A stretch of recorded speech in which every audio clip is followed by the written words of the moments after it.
Mesdames, Messieurs, pourquoi Emmanuel Macron, l'un des candidats au présidentiel française de 2017, qui fait partie d'ailleurs des favoris, se trompe d'Afrique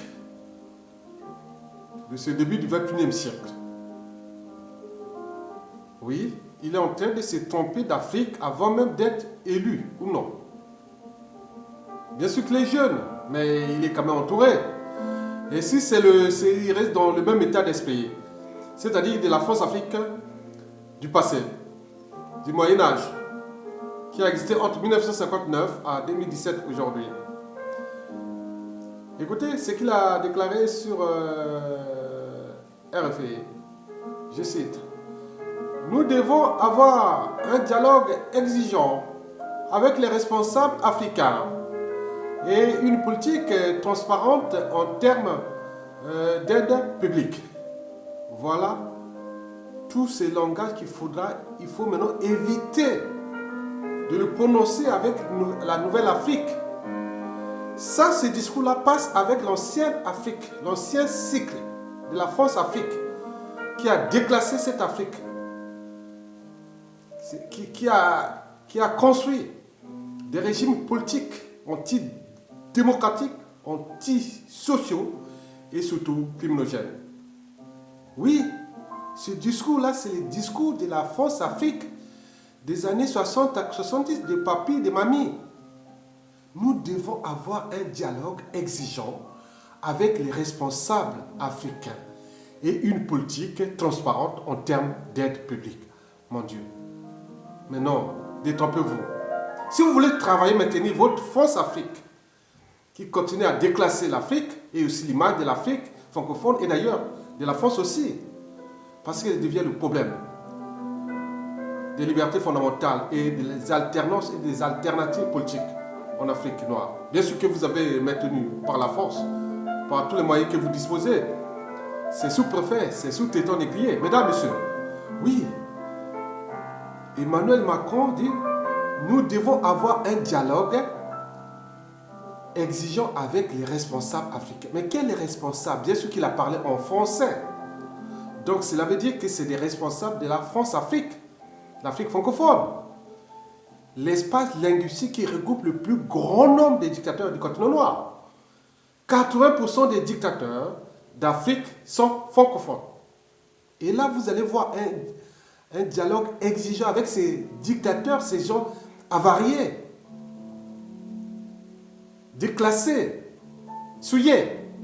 Non, il ne s'agit pas d'un discours, d'un dialogue exigeant avec les responsables. Je voudrais avoir un dialogue exigeant avec le peuple africain pour qu'il puisse prendre sa liberté et sa dignité face à des tyrans que nous l'avons volontairement imposés à ces peuples-là. Parce que moi, Emmanuel Macron, je peux rêver au cœur de mon livre pour que demain je vois le président de la France. Mais pourquoi ne pas laisser aussi aux générations africaines, surtout dans le bloc francophone, de rêver aussi pour leur pays et construire leur avenir de leur pays, comme vous êtes en train de penser pour la France. Et deuxièmement, donc, il ajoute, nous voulons une politique transparente en termes d'aide publique. Mais non! Prenons le cas du bassin du Congo. Ils n'ont pas besoin d'aide publique de la France. Ils ont besoin qu'on les laisse libres, qu'ils choisissent leurs dirigeants. Parce que les circuits économiques sont là, ils peuvent aller emprunter l'argent et construire. Pourquoi l'aide? Non, l'aide peut-être. Il y a des pays en Afrique qui ont besoin d'aide. Je ne sais pas où il faut chercher, peut-être en Afrique de l'Ouest. Mais au bassin du Congo, on n'a pas besoin d'aide. On a besoin que la France laisse ces pays-là en paix pour qu'ils choisissent leurs dirigeants. Donc le discours des dialogues exigeants, c'est-à-dire des dialogues exigeants envers ces dictateurs qui dégagent, ça peut passer. Mais si c'est pour aller leur dialogue exigeant par rapport à quoi? Les mêmes mots que les gouvernances, non, ça passe pas. Il faut dire que nous voulons que si j'arrive au pouvoir, au lieu d'avoir 80% des dictateurs qui sont francophones du continent noir, je vais réduire comme le bloc anglophone qui ne regroupe que moins de 25% des dictateurs du continent noir. Et c'est d'ailleurs dans le bloc francophone, anglophone, où le dynamisme économique est vraiment avancé. Tous les 5 premiers, au niveau du dynamisme économique, de l'alternance politique et du développement de l'Afrique, en tenant compte de la situation anthropologique endogène, c'est-à-dire à l'échelle africaine, mais tous ces pays sont tous anglophones. Alors, vous voulez faire quoi? Nous devons avoir un dialogue exigeant avec les responsables africains. Mais non, on veut avoir un dialogue exigeant avec le peuple africain pour qu'il puisse dégager ces monstres-là. On veut avoir un dialogue exigeant avec ces dictateurs pour qu'ils dégagent. Voilà le discours qui peut passer.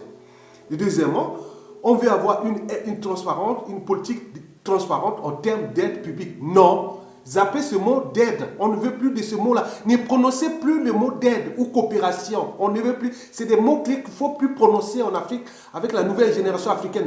Parlez de partenariat. Ne parlez pas de coopération ou d'aide. Non, on ne veut pas d'aide. Il y a des pays dans l'Afrique, bassin du Congo, ils ne veulent pas d'aide. Laissez les gens avec la matière grise nouvelle agir au lieu de protéger par la force et les monstres qui sont en train de déclasser leur pays. Par exemple, le cas du Congo-Brazzaville, dont vous avez maintenu au pouvoir depuis 33 ans, les dictateurs. Ce sont un pays souillé, un pays outragé, un peuple aux arrêts, surendetté, ingouvernable.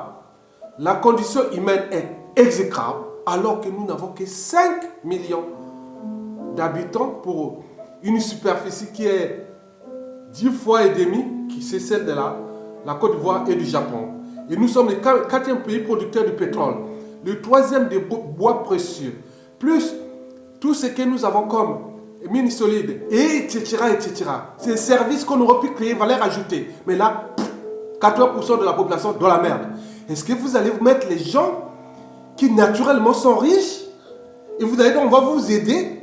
Mais non, gardez l'argent, aidez la France, parce qu'il y a trop de misère ici. En France déjà, aidez la France. Donnez tout cet argent pour la France. Laissez là-bas les gens libres, pour qu'on mette les gens libres là-bas pour réfléchir pour l'avenir, les destins de leur pays. C'est tout. Donc je ne veux plus entendre, nous ne voulons plus entendre ce genre de discours-là.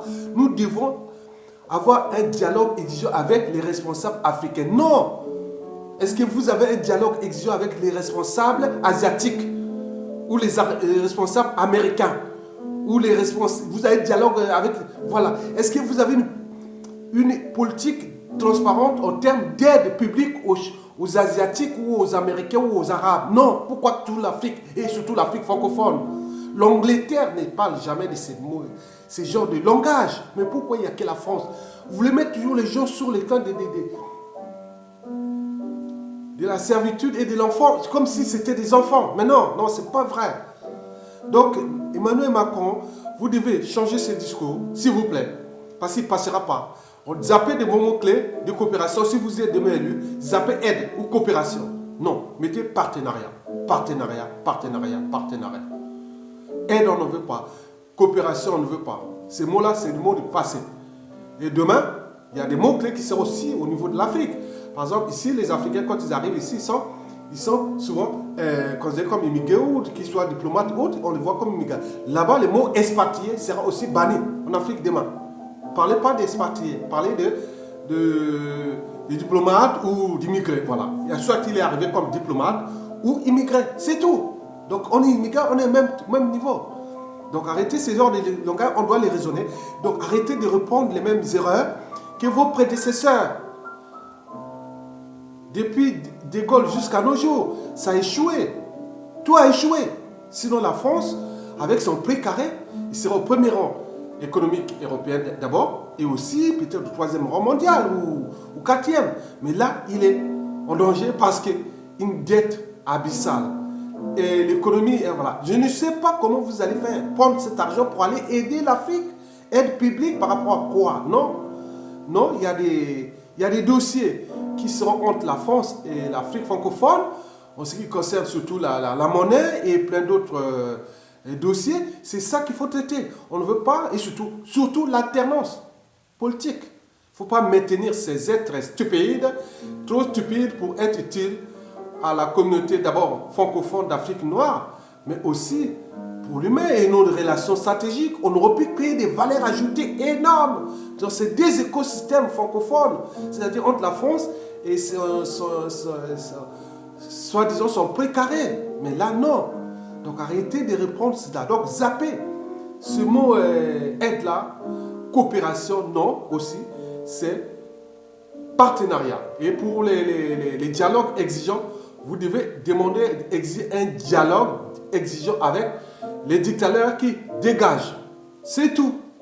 Parce que le monde a changé et va changer tout au long de ce 21e siècle. Et l'Afrique d'ailleurs va changer tout au long de ce 21e siècle. Nous sommes partis de l'esclavage, puis la colonisation.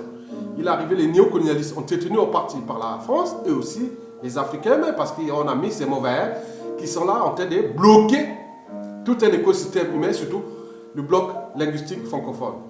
Mais les choses sont en train de se structurer et d'avancer en fonction des impacts ou de l'environnement global, en tenant compte de ce que nous avons déjà au niveau de la culture numérique qui influence énormément les mentalités, les habitudes et les comportements sociopolitiques de notre temps, surtout à l'échelle francophone. La vie, c'est comme la bicyclette. Pour garder l'équilibre, il faut avancer. Donc nous devons avancer dans ce sens-là. La priorité des Africains, c'est que vous les laissez tranquilles en termes de démocratie, comme vous rêvez ici. Ils veulent aussi rêver comme vous ici. Et cette priorité est une exigence capitale.